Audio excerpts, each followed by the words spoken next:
Le président de la Finlande, Alexander Stubb, s'est rendu à Ottawa le 14 avril 2026 pour sa première rencontre bilatérale officielle avec le Premier ministre Mark Carney. Il n'est pas allé à Washington d'abord, il est allé au Canada. Et ce qui a apporté n'était pas une simple visite de courtoisie diplomatique. C'était un avertissement enveloppé dans une leçon d'histoire que le Canada est seulement en train d'être forcé de comprendre. Parce que, pour la première fois de mémoire d'homme, le Canada se retrouve dans quelque chose qui ressemble à la position que la Finlande a passé des décennies à endurer. Au cours des prochaines minutes, je veux expliquer exactement ce que Stubb a apporté au Canada, ce qu'il sait de Donald Trump qu'aucun autre dirigeant européen ne peut revendiquer par expérience personnelle, et pourquoi la leçon sur laquelle repose toute l'histoire moderne de la Finlande est celle que le Canada ne peut pas se permettre d'ignorer. Voici le contexte qui donne de l'importance à cette visite. La Finlande partage une frontière de 1300 km avec la Russie. C'est la plus longue frontière, Russie-Organisation du traité de l'Atlantique Nord, l'OTAN, parmi tous les membres de l'Alliance. La Finlande a combattu l'invasion soviétique pendant la guerre d'hiver de 1939 à 1940, a perdu plus de 10% de son territoire et a passé toute la guerre froide à naviguer dans une doctrine devenue si célèbre qu'elle est entrée dans le dictionnaire comme un terme à part entière, la finlandisation. Elle décrit ce qui se produit lorsqu'une petite démocratie, vivant à côté d'une superpuissance agressive, plie graduellement sa politique étrangère, ses médias, sa culture politique et ses choix économiques aux préférences de ce voisin plus puissant. Non pas par la conquête, mais par la pression lente de la proximité et de la dépendance. Les Finlandais en sont venus à y voir une question de survie. Le reste du monde a utilisé le mot comme une insulte. Puis, en 2022, lorsque la Russie a envahi l'Ukraine, la Finlande y a mis fin. Quelques mois après l'invasion à grande échelle, la Finlande a demandé son adhésion à l'OTAN. En avril 2023, elle en faisait partie. Elle a augmenté ses dépenses de défense de 127% depuis 2021. Elle consacre maintenant 2,87% de son produit intérieur brut à la défense nationale, bien au-dessus du seuil de référence de l'Alliance. Le président finlandais est arrivé à Ottawa après avoir bâti cette transformation depuis la base. Je pense que tout ce qu'il a apporté aux Canadiens doit être lu à la lumière de chacun de ces faits.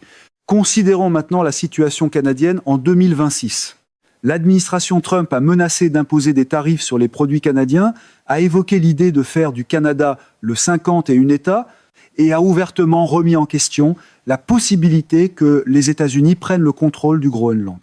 Le Canada vient de réélire Mark Carney et les libéraux sur une vague de colère nationaliste dirigée contre Washington. Pour la première fois depuis la guerre froide, le Canada a atteint le seuil de 2% des dépenses de l'OTAN, avec un peu plus de 63 milliards de dollars dépensés en 2025. Carney a qualifié l'usage des tarifs par Trump comme arme économique de rupture dans l'ordre mondial. Le mot est rupture, pas friction, pas tension, rupture. C'est le vocabulaire de quelqu'un qui comprend que quelque chose de structurel s'est brisé.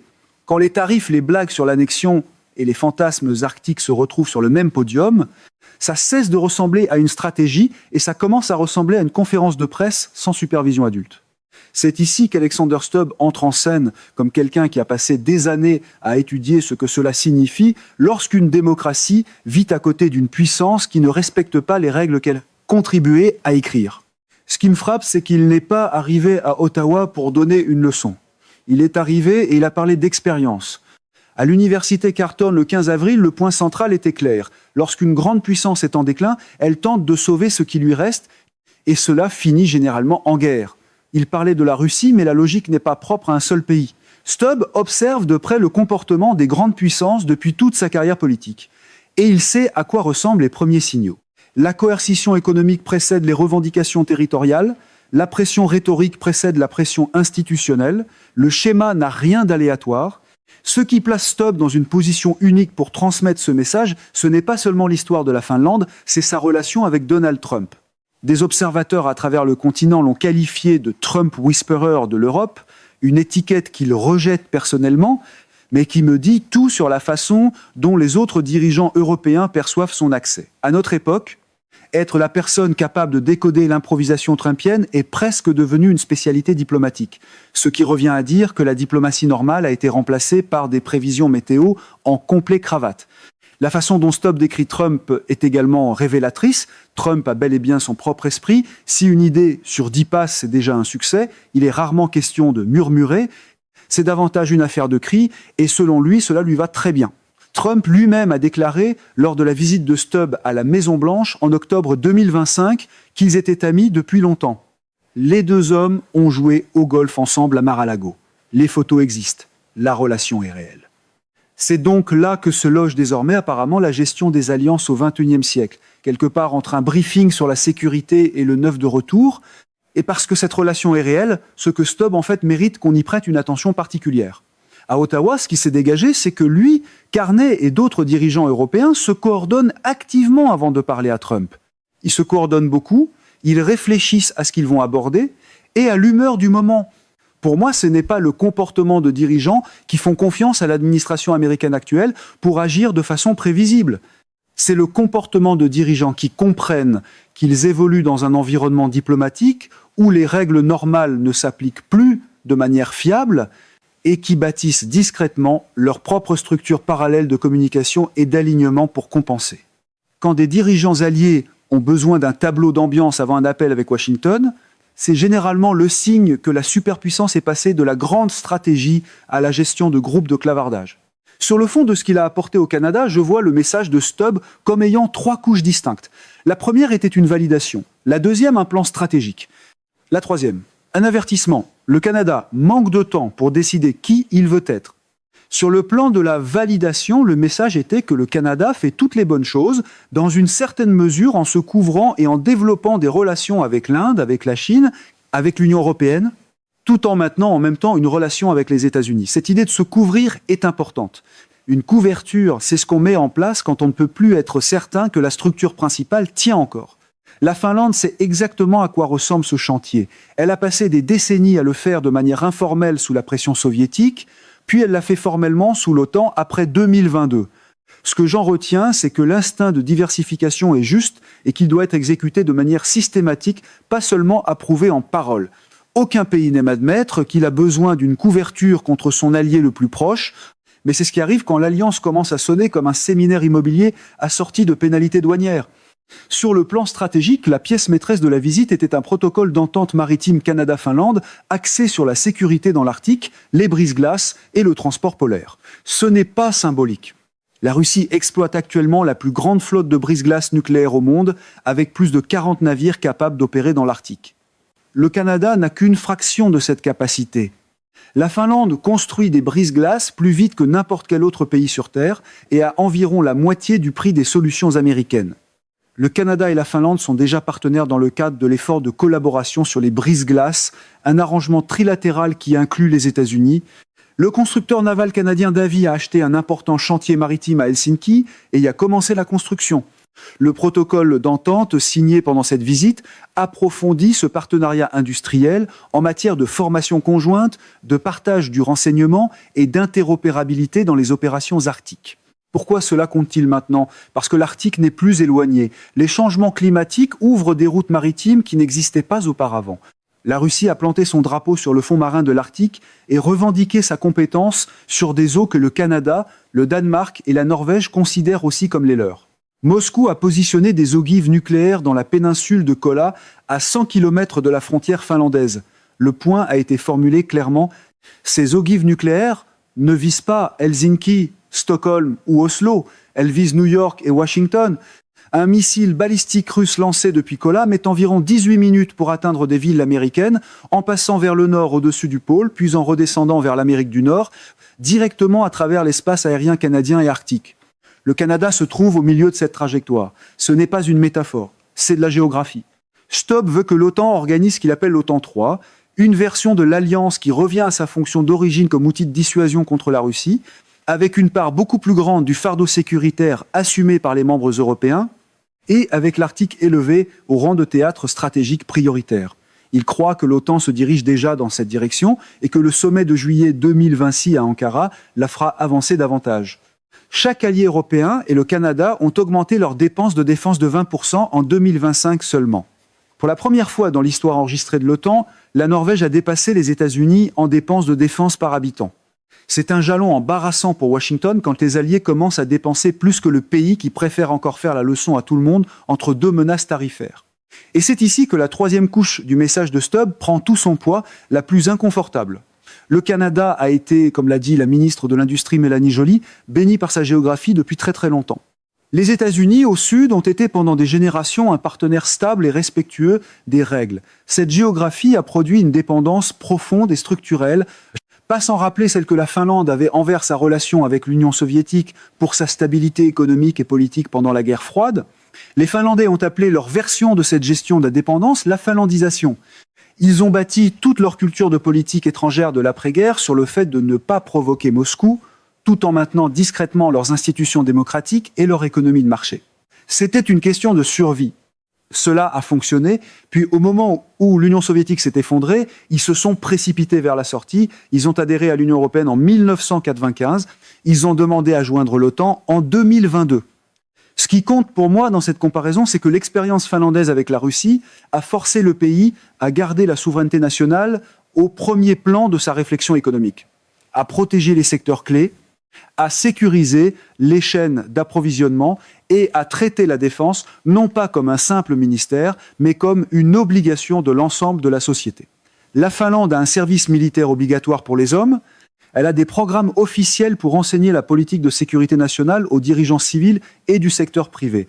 Le principe a été exprimé sans détour. Quand tout éclate, il faut être prêt du côté civil. Le Canada n'a pas eu cette culture. Il n'en a pas eu besoin jusqu'à maintenant. Un pays peut se laisser porter par sa géographie pendant des décennies jusqu'au jour où quelqu'un à Washington prend la carte pour un menu. La chose la plus frappante que Stubb a apportée à Ottawa n'était pas un avertissement. C'était une provocation délibérément destinée à amener les Canadiens à réfléchir à ce qu'ils veulent réellement que leur pays soit. Il a avancé l'idée que l'adhésion du Canada à l'Union européenne serait un mariage fait au ciel et que les négociations d'adhésion iraient plus vite que l'entrée de la Finlande dans l'OTAN. C'est le genre de phrase qui ne porte que parce que l'autre option commence à ressembler à une exposition permanente à la thérapie par tarif et à l'improvisation territoriale. Il a aussi fait valoir qu'il ne voyait pas de différence significative entre l'Europe et le Canada dans ses rapports avec Ottawa, que ce soit sur la coalition des volontaires qui soutient l'Ukraine, sur les enjeux de sécurité nordique ou sur la force expéditionnaire conjointe. Les sondages au Canada montrent que près de 60% des Canadiens appuient l'adhésion à l'Union européenne. Aucun dirigeant canadien ou européen de premier plan ne l'a sérieusement proposé. Stubb l'a dit quand même. Pour moi, cette déclaration n'est pas une proposition de politique publique, c'est un signal. Elle montre comment Stubb lit en ce moment la psychologie politique canadienne et elle pointe vers quelque chose d'encore plus important. Le dirigeant européen le plus proche de l'univers Trump s'est envolé vers Ottawa et a, en substance, dit aux Canadiens qu'ils sont déjà, mentalement et stratégiquement, plus européens qu'américains dans leur manière de vouloir agir dans le monde. La question qu'il laisse derrière lui est de savoir s'ils ont l'architecture institutionnelle et la volonté politique nécessaires pour agir en conséquence. Washington a passé tellement de temps à traiter ses alliés comme des jetons de négociation que Bruxelles se retrouve soudain à jouer le rôle de stabilité émotionnelle. Stubb a aussi relié cela directement à l'Ukraine, et ce lien compte pour comprendre ce que le Canada affronte. À son avis, la Russie progresse en territoire ukrainien au prix d'environ 157 morts par kilomètre carré. À ce rythme, il faudrait à la Russie entre 1 et 2 ans pour prendre le Donetsk au prix d'environ 800 000 morts. Il soutient que la capacité de l'Ukraine en matière de drones a inversé le ratio des pertes, les soldats russes mourant à un rythme 5 fois supérieur à celui de leurs homologues ukrainiens. Il a aussi clairement affirmé que la menace russe envers l'OTAN ne disparaîtra pas. Et le sens plus large qu'il attribue à la guerre de la Russie en Ukraine, c'est qu'elle reflète une grande puissance aux prises avec son propre déclin, perdant de l'influence en Syrie, en Iran, à Cuba, au Venezuela, et tentant de regagner de la pertinence par la force. Ce dernier point est le cadre qui s'applique partout. Une puissance en déclin qui contrôle encore d'énormes outils de coercition militaire, économique, informationnelle, ne se contente pas de se recalibrer et d'accepter son affaiblissement. Elle pousse, elle teste les frontières, elle formule des menaces dans le langage de l'économie avant de les formuler dans le langage de la force. La Finlande observe ce processus de près depuis un siècle. La leçon que la Finlande en a tirée n'a pas été l'apaisement. La leçon a été de bâtir de la capacité, de bâtir des alliances, de bâtir de la résilience dans tous les secteurs de la société et de se rendre trop coûteuse à absorber. C'est le message que Stubb a porté à Ottawa, non pas comme une leçon, mais comme le témoignage d'un pays qu'il a déjà fait. L'ironie sombre, c'est qu'une fois que la puissance commence à jouer son déclin comme un numéro d'assurance fanfaronne, Tout le monde autour doit dépenser davantage simplement pour s'assurer contre le spectacle. La déclaration conjointe signée par Carney et Stubb le 14 avril décrit leur approche commune comme un réalisme fondé sur les valeurs. Cette expression porte énormément de sens. Les valeurs seules ne sont pas une stratégie. Le réalisme seul ne suffit pas si l'on ne sait pas vers quoi l'on veut construire. C'est cette combinaison que la Finlande a mise en pratique après 2022, nommer clairement la menace, s'aligner avec des partenaires qui partagent votre évaluation et dépenser ce qu'il faut pour bâtir la capacité de défendre la position que vous adoptez. Le Canada n'en est maintenant qu'aux premières étapes de ce processus. Ces dépenses de défense viennent tout juste de franchir le seuil de 2% du produit intérieur brut pour la première fois depuis des décennies. Il a signé un protocole d'entente sur l'Arctique avec un pays qui en sait plus sur les opérations dans des environnements nordiques contestés que presque n'importe qui d'autre sur Terre. Son Premier ministre parle presque tous les jours au président finlandais. Et le président finlandais, qui joue au golf avec Donald Trump et se coordonne avec les dirigeants européens avant ses appels, s'est envolé vers Ottawa d'abord, pas vers Washington, vers Ottawa. Ce choix n'est pas accidentel. Je pense qu'il mérite une attention très soutenue. Quand même le partenaire de golf de Trump décide que l'arrêt le plus urgent est Ottawa, cela ressemble moins à une visite de courtoisie qu'à une alarme diplomatique en veston.